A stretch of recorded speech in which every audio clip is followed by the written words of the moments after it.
Hey, aloha again from Hawaii. My name is Chris. Went fishing today. Nice day in Hawaii. Got some fish, dropped them off with friends, so it was a great day. Plus, I took some nice videos. Met this one guy who had a busted up rod, didn't know how to take care of it. His cork was all chewed up. He said that he couldn't do anything about it, but there's some things he can do, so I thought I'd make a quick video on this. It's called How to Take Care of Your Fishing Rod. First thing, a lot of the older models are all stainless steel. They have stainless steel guides. I would suggest using WD-40, spray it on a piece of tissue or cloth, wipe it down. Those are the older ones with no inserts. A lot of the new ones have some type of inserts like hard lorries or six, but this is only for the old ones. The ones with inserts don't have to worry about it.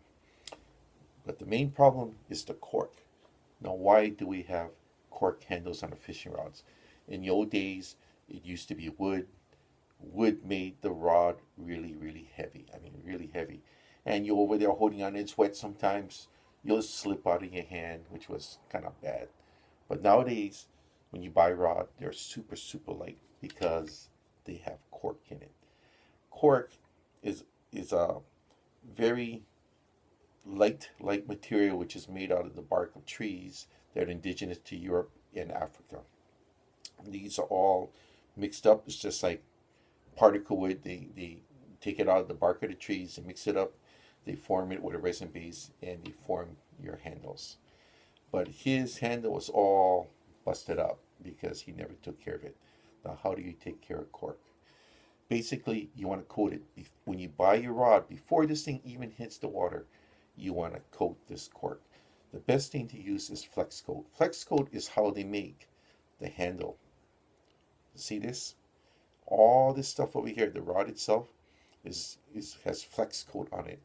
And to use flex coat, which is a two-part epoxy, you need a machine that will keep rotating it so it dries evenly with a fan.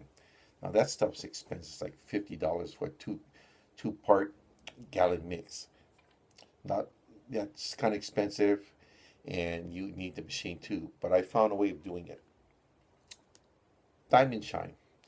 Diamond Shine is a fingernail polish for women that you can get at CVC for like about $7 for this bottle. Now, what's good about Diamond Shine is you can, let me show you here, you can lightly coat the cork. See that? Just lightly coat it. Give it about 3 coats. Always blow it on it once in a while. And it dries within a couple of minutes. And I usually give it 3 light coats. But what happens is that it will change color, it'll absorb the diamond shine, and it will protect your cork.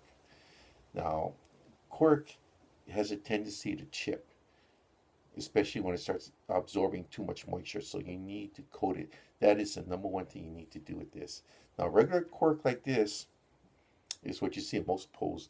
Then some of the rods that generally are a little bit better built uses what is called burl cork.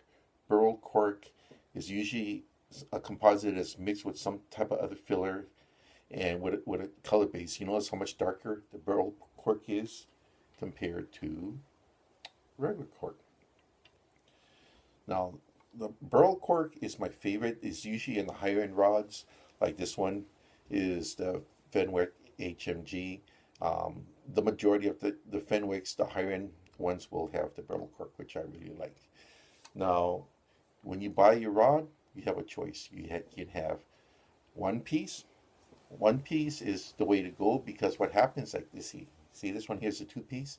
So when you connect your ferrules here, what happens is that is a dead spot. Dead spot means is that when the pole bends on a good hit, that's most likely where it's going to break.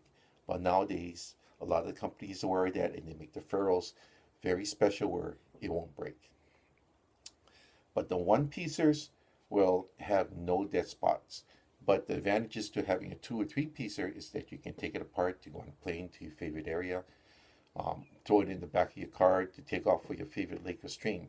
That is the best thing about pieces that are 2 pieces or more. Okay? Now, if you have a older hand-me-down rod, like say from your dad or grandpa, chances are that when you slip the pieces together, it comes right off again. And some of you know what I'm talking about because that has happened. It's happened to me. So I found a quick way around that. Get a rubber band. Now this is kind of thick rubber band here, but I'm doing it just for purposes of showing what can happen. See how I run that through like this? I'm using a thick rubber band so I can show you how that's done. Okay. Now what you can do is when you connect your two pieces together, just go like that. Voila. See that? Now, if the rubber band's still kind of loose, you can twirl this around to make up for it and then connect it again.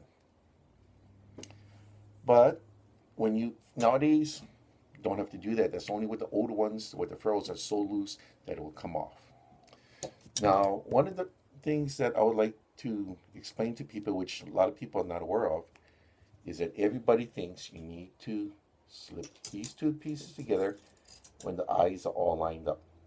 Well, that's basically what you do, but you want to make sure, now look at the eyes, make sure you offset the eye, and when you push it in, you either push it in clockwise or counterclockwise until it locks up. That will lock the two pieces together. When you properly take it apart, you do the reverse of that when you pull it apart. And that would ensure that the two pieces will lock up firmly. Okay? I just want to show everybody that you need to protect your cork. The cork is the most important thing of your rods. It's going to protect your rods, it's going to protect the handle. And in the old days, you had wooden handles and it made the rods very, very heavy. And when your hands are wet, as you know, sometimes it may slip out of your hands when you have a good hit. Nowadays, the rods are so light because of the cork. It's easy to hold on to it. But then again, you have to protect the cork because the cork has a tendency to chip. So please take care of it. Coat it with diamond shine or any other type of fingernail polish, but I prefer diamond shine because it gives a pretty hard coat that lasts a long time. Now, if you know somebody that wraps poles, they're going to have the right materials, which is flex coat. I would go to them and have them do it properly with the flex coat. Okay? And hopefully that bit of advice will save the wear and tear of your rods. Thank you for watching. Mahalo.